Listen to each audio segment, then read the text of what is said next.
যেই ফ্যাসিবাদ বাংলার সীমান্ত থেকে বিতাড়িত করা হয়েছে, সেই ফ্যাসিবাদ এবং তার কোন দোসর বাংলার ক্ষমতার মসনদে আর আসতে পারবে না ইনশাআল্লাহ। আমাদের সঙ্গে যদি কেউ বিরোধ তৈরি করতে আসেন, আমাদের শান্তিপ্রিয় চলার পথে যদি কেউ প্রতিবন্ধকতা তৈরি করতে আসেন, রাজপথে মোকাবেলা করব আমরা ইনশাআল্লাহ। এই প্রস্তুত থাকবেন তো? জীবন দিতে হলে জীবন দেব, রক্ত দিতে হলে রক্ত দেব। দেশ এবং জাতির প্রশ্নে কারো কাছে মাথা নত করব না। আজও যারা স্বপ্ন দেখছে বিদেশি প্রভুদেরকে খুশি করে আবার ক্ষমতার মসনদে আসবে, তাদেরকে বলতে চাই, বাংলাদেশের মানুষ আজ ঐক্যবদ্ধ। বাংলার মানুষ আজ রাজপথে অবস্থান নিয়েছে। আমরা রাজপথে নেমেছি জুলাই সনদ বাস্তবায়নের গণভোটে বাক্সকে বিজয়ী করার মধ্য দিয়ে আগামীর বৈষম্যহীন ফ্যাসিবাদ মুক্ত বাংলার ভিত আমরা তৈরি করব ইনশাআল্লাহ। ইন্টারিম সরকার, ইতিহাস আপনাদেরকেও ক্ষমা করবে না। ইতিহাস কাউকে ক্ষমা করে না। মনে রাখবেন, ইতিহাসের দায়ে পরিশোধ করতে পারবেন না, কলঙ্ক নিয়ে বিদায় নিতে হবে। মাথা নত করেছি একজনের কাছে। কার কাছে? ইনশাআল্লাহ আল্লাহর রহমতে আগামীর বাংলাদেশ হবে ইসলামের বাংলাদেশ।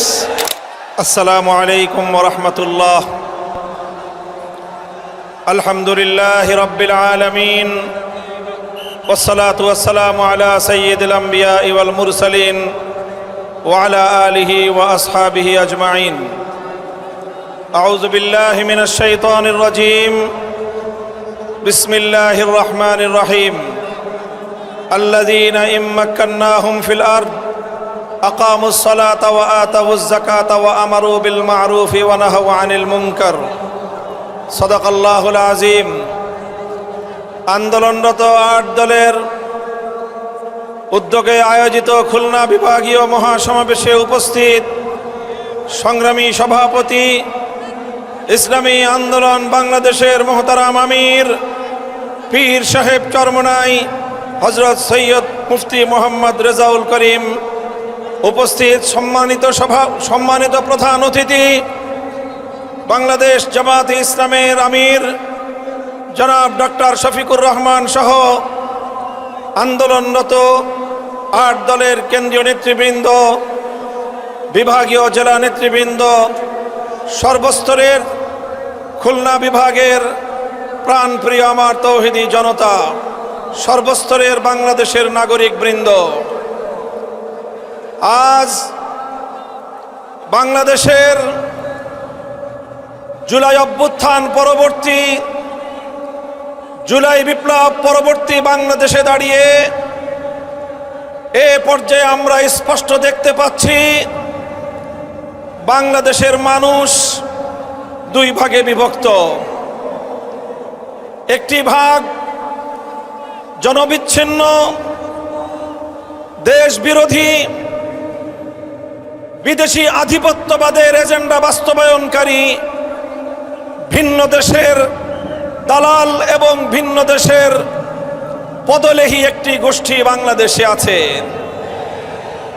আরেকটি পক্ষ বাংলাদেশের স্বাধীনতাকামী, বাংলাদেশের দেশ এবং জনগণের অধিকার রক্ষায় তারা তৎপর। এই হলো 2 পক্ষ। এই 2 পক্ষকে আরো সংক্ষিপ্তভাবে আমি চিহ্নিত করে থাকি বলি, বাংলাদেশ আজ 2 ভাগে বিভক্ত। এক ভাগ ৭২-এর বাকশালপন্থী, আরেক ভাগ 2024-এর বিপ্লবপন্থী। আমরা আমাদের অবস্থান পরিষ্কার করছি, আমরা 2024-এর বিপ্লবপন্থী শক্তি।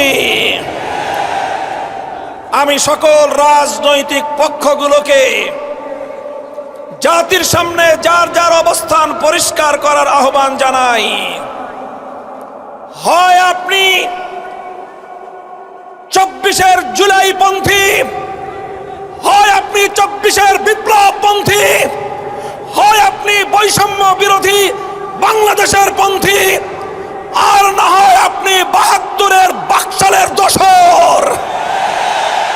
স্পষ্ট ভাষায় ঘোষণা করতে চাই, রক্তের সাগর পেরিয়ে 24-এর জুলাই বিপ্লবের পর 5ই আগস্ট মহান বিপ্লবের মধ্য দিয়ে যেই ফ্যাসিবাদ বাংলার সীমান্ত থেকে বিতাড়িত করা হয়েছে, সেই ফ্যাসিবাদ এবং তার কোন দোসর বাংলার ক্ষমতার মসনদে আর আসতে পারবে না ইনশাআল্লাহ। সংগ্রামী দেশবাসী, আমরা বলতে চাই, জুলাই সনদ স্বাক্ষরিত হয়েছে। জুলাই সনদের আইনি ভিত্তির জন্য আমরা ঐক্যবদ্ধ হয়েছিলাম। আমাদের সে ঐক্যের ভিত্তির উপর দাঁড়িয়ে জুলাই সনদের প্রাথমিকভাবে আইনি ভিত্তি কার্যকর হয়েছে, সরকারি আদেশ জারি হয়েছে। আমরা দাবি করেছিলাম জুলাই সনদকে চূড়ান্তভাবে আইনি ভিত্তি প্রদানের জন্য গণভোটের আয়োজন করতে হবে। বাংলার মানুষ সেই গণভোটের মাধ্যমে ইনশাআল্লাহ জুলাই সনদকে চূড়ান্তভাবে আইনি ভিত্তি প্রদান করবে। আমরা বলেছিলাম বাংলাদেশের ইতিহাসের এই তাৎপর্যপূর্ণ গণভোট সংসদ নির্বাচনের সঙ্গে, প্রতীকের নির্বাচনের সঙ্গে একসাথে তালগোল পাকিয়ে এই গণভোটের মাহাত্ম্য নষ্ট করবেন না। আমরা বলেছিলাম এই জুলাই সনদের গণভোটকে আগামীর বাংলাদেশের মাইল ফলক হিসেবে প্রতিষ্ঠা করার জন্য আলাদাভাবে, স্বতন্ত্রভাবে জাতীয় নির্বাচনের আগে গণভোটের আয়োজন করা হোক। কিন্তু আমরা দেখছি যারা জুলাই সনদের, যারা জুলাই বিপ্লবকে আন্তরিকভাবে গ্রহণ করতে পারে নাই, যারা জুলাই বিপ্লবের বৈষম্য বিরোধী চেতনাকে ধারণ করতে পারে নাই, যারা জুলাই বিপ্লবের ফ্যাসিবাদ বিরোধী সংগ্রামকে ভালোভাবে গ্রহণ করতে পারে নাই, ষড়যন্ত্র করে পর্দার পেছন থেকে কলকাঠি নাড়িয়ে জুলাই সনদের গণভোটকে একই দিনে বাস্তবায়ন করার জন্য বর্তমান সরকারকে তারা বিভ্রান্ত করেছে, পথভ্রষ্ট করেছে। দেশের স্বার্থে, জনতার স্বার্থে, শান্তির স্বার্থে, ঐক্যের স্বার্থে আমরা গণভোটের আয়োজন, হয়তো জুলাই সনদের আয়োজনকে এখন আমরা বলছি স্বতন্ত্র নির্বাচনের মাধ্যমে আলাদা দিন গণভোটের আয়োজনের মধ্য দিয়ে জুলাই সনদ কার্যকর করার এই ঐতিহাসিক পদক্ষেপকে যেন বর্তমান সরকার তার প্রাপ্য সঠিক মর্যাদা দান করে। বলতে চাই, যদি এটা করতে ব্যর্থ হন, ইন্টারিম সরকার, ইতিহাস আপনাদেরকেও ক্ষমা করবে না। ইতিহাস কাউকে ক্ষমা করে না। মনে রাখবেন, ইতিহাসের দায়ে পরিশোধ করতে পারবেন না, কলঙ্ক নিয়ে বিদায় নিতে হবে। পরিষ্কার বলি, আমরা ইনশাআল্লাহ যেই ফ্যাসিবাদ রক্ত দিয়ে বাংলাদেশ থেকে বিদায় করা হয়েছে, বিদেশি প্রভুদের এজেন্ডা বাস্তবায়ন যারা করার জন্য আমার বাংলার স্বাধীন জনপদকে যারা ব্যবহার করেছে, আজও যারা স্বপ্ন দেখছে বিদেশি প্রভুদেরকে খুশি করে আবার ক্ষমতার মসনদে আসবে, তাদেরকে বলতে চাই, বাংলাদেশের মানুষ আজ ঐক্যবদ্ধ।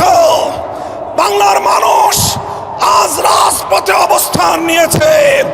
আমরা রাজপথে নেমেছি জুলাই সনদ বাস্তবায়নের, গণভোটে হা বাক্সকে বিজয়ী করার মধ্য দিয়ে আগামীর বৈষম্যহীন ফ্যাসিবাদ মুক্ত বাংলার ভিত আমরা তৈরি করব ইনশাআল্লাহ। আপনারা সকলে ঘরে ঘরে দাওয়াত পৌঁছে দিবেন।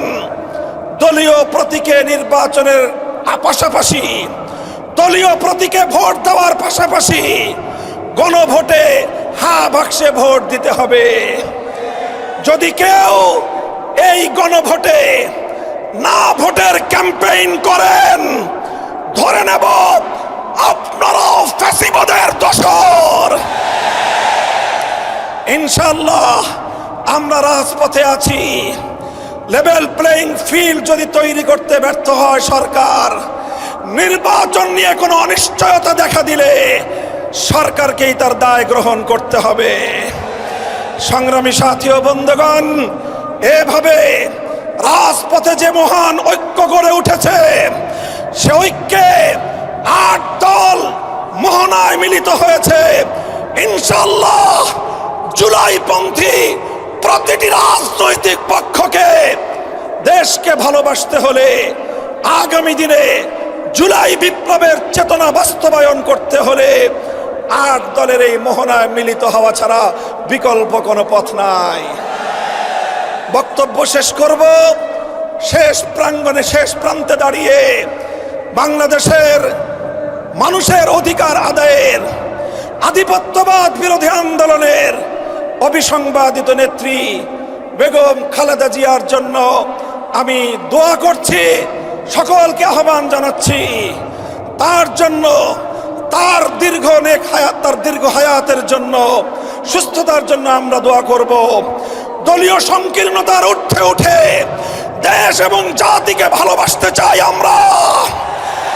আমাদেরকে বিরোধী পক্ষে ঠেলে দিয়ে আমাদের সঙ্গে যদি কেউ বিরোধ তৈরি করতে আসেন, আমাদের শান্তিপ্রিয় চলার পথে যদি কেউ প্রতিবন্ধকতা তৈরি করতে আসেন, রাজপথে মোকাবেলা করব আমরা ইনশাআল্লাহ। এই প্রস্তুত থাকবেন তো? জীবন দিতে হলে জীবন দেব, রক্ত দিতে হলে রক্ত দেব। দেশ এবং জাতির প্রশ্নে কারো কাছে মাথা নত করব না। দেশের প্রশ্নে কোনো আপোষ করব না। মাথা নত করেছি একজনের কাছে। কার কাছে? ইনশাআল্লাহ আল্লাহর রহমতে আগামীর বাংলাদেশ হবে ইসলামের বাংলাদেশ।